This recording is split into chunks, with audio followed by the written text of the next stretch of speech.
Jim Jackson and Cuttino Mobley are back. All right, let's move to Houston, which is exactly what Russell Westbrook is doing next season. The triple-double machine is taking his act to the up-tempo Rockets, but in order for him to coexist with James Harden, former NBA star Charles Barkley says Westbrook needs to move to shooting guard because the ball will be in Harden's hand and the offense needs to go through him. All right, any chance this will actually work?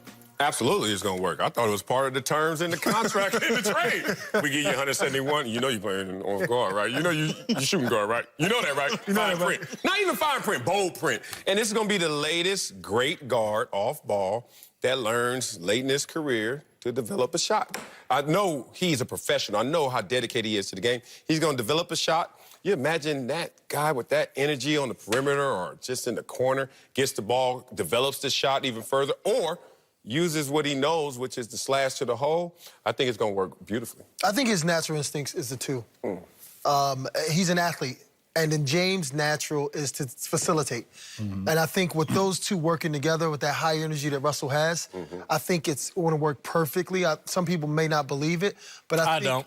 Yeah, but I think... Yeah, of course you do that. But, yeah, you know, him being so aggressive, I think with the ball in James' hand and being able to advance that ball up to him helps his decisions a lot better. Yeah. 2 times, I think, in the history, we look at things when, you know, yet dominant ball players kind of stay together. You go back to Clyde Frazier and Earl Monroe in New York when they won the title. 2 ball-dominant guards that kind of figured it out later in their career.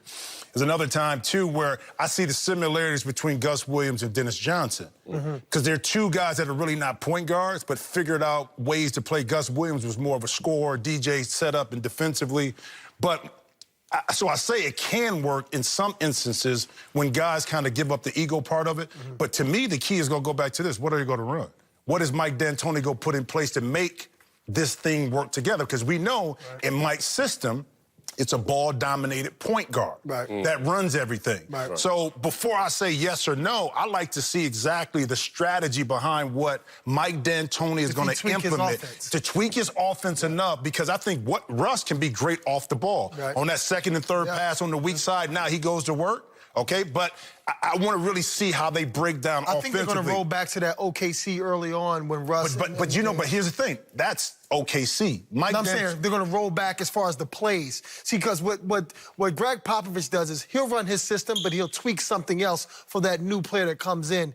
You know what I'm saying? Have we seen that with Mike D'Antoni? I don't know, but I'm saying because he's succeeded, but yet not deep in playoffs as he should have, with the offense being so powerful during the regular season, I think now he'll go to his staff and say, you know what?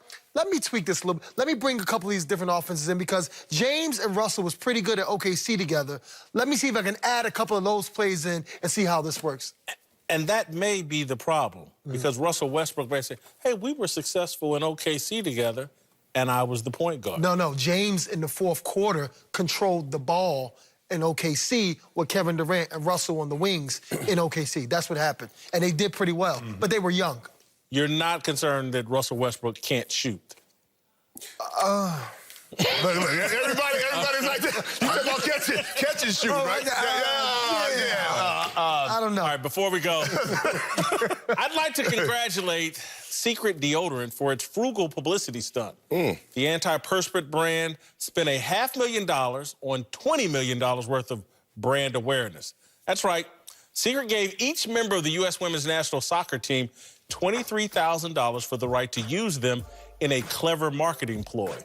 The alleged benevolence was trumpeted in the New York Times as a bold move in the fight for equal pay for women. It was a bold and cheap move to promote Secret. Mission accomplished. The mainstream media followed its leader, the New York Times, and heralded the donation as another musket fired in the war for equality. Secret implored the U.S. Soccer Federation to be on the right side of history. Let's take this moment, they said, of celebration to propel women's sports forward. We urge the U.S. Soccer Federation to be a beacon of strength and end gender pay inequality once and for all. Well, I'd like to take this moment to dispel the notion that being on the right side of history is some sort of noble ambition. It's not. Winners write history. Man writes history. The understanding of history is fluid and up to the discretion of those in power.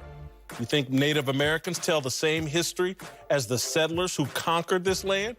You think Russians believe we were the deciding factor in World War II? More important than all of that, do you think Martin Luther King Jr. and the leaders of the Civil Rights Movement called on people to be on the right side of history, or did they call on people to be on the right side of God? Faith-based morality has been at the core of American progress. If you read Ed Henry's book on Jackie Robinson, you'll learn that faith, not speculation about what historians would one day say, powered the baseball great. I want the U.S. Soccer Federation to ignore historians and do what's right. Doing what's right is difficult. Doing what's right oftentimes requires rigorous debate. The people campaigning for decisions based on the judgment of historians seem to have no interest in debate and no understanding of how capitalism works. At this point in American history, the demand for women's athletics is not equal to the demand for men's sports. That disparity in demand is at the heart of pay disparity. The same factors in the beauty industry have created an enormous pay disparity between female and male models. Gisele Bundchen is significantly richer than her husband, Tom Brady. Through the Title IX legislation, America has invested untold billions in women's soccer. We've produced the exact results we've paid for. We're the best in the world by a considerable distance. The truth is, if you understand the history of soccer globally, we haven't spent enough money on men's soccer to be competitive internationally. That's the real secret. More Speak for Yourself after this. I switched from Dodge. We switched from Ford. I switched from Ram.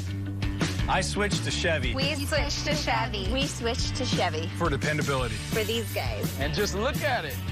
We switched to Chevy. See for yourself why people are switching at the Chevy All-Star Open House. Get 20% below MSRP on all 2019 Silverado double cab pickups. That's over $97.50 on this Silverado. Find new roads at your local Chevy dealer. Why are we doing this? Why are we doing what? Using my Old Spice Moisturize with Shea Butter Body Wash? All I wanted was to use your body wash. And all I wanted was to have a body wash. I can taste my beer. I can taste my beer.